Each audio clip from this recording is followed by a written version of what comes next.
Working on live equipment poses very significant risks. It's easy for accidents to happen when the source of energy connected to whatever you're working on is not properly isolated.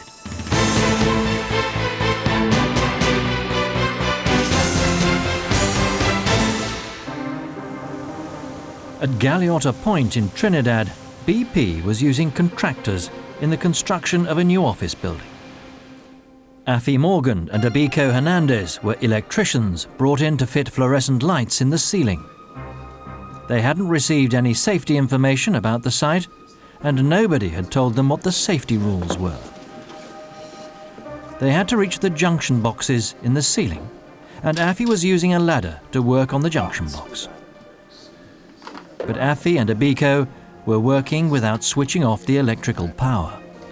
The permit to work specified isolating the electricity supply, but this requirement was not followed. And it seems it was common local practice for electricians to work with the power on. They were also under pressure to get the job done. 13 of these to do still, you know. Yes, man. Just one more. One more.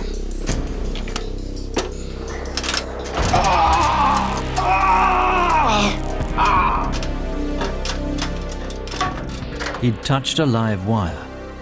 His grasp on a sprinkler pipe had provided a pathway to earth for the current. Albert, come quick! What's happened? I think he electrocuted himself. Is he breathing? Not sure. One can help. Afi was rushed to hospital where staff spent 30 minutes trying to revive him, but their efforts were unsuccessful.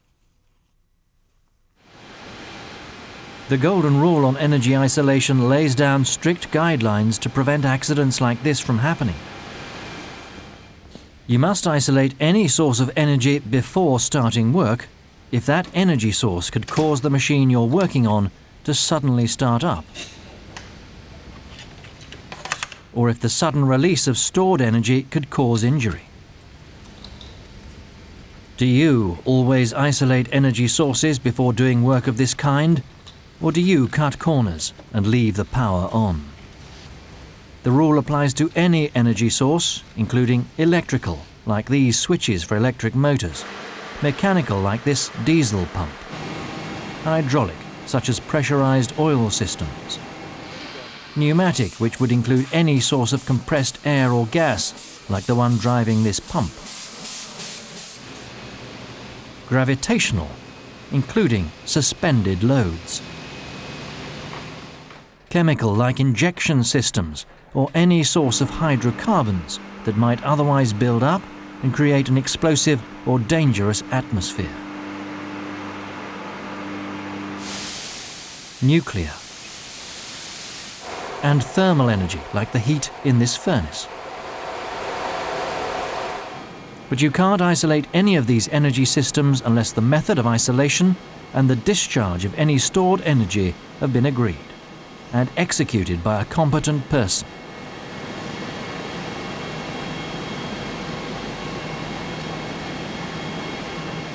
Any stored energy must be fully discharged, and a system of locks and tags used at isolation points. You should make sure a test has been done to confirm that the isolation is effective.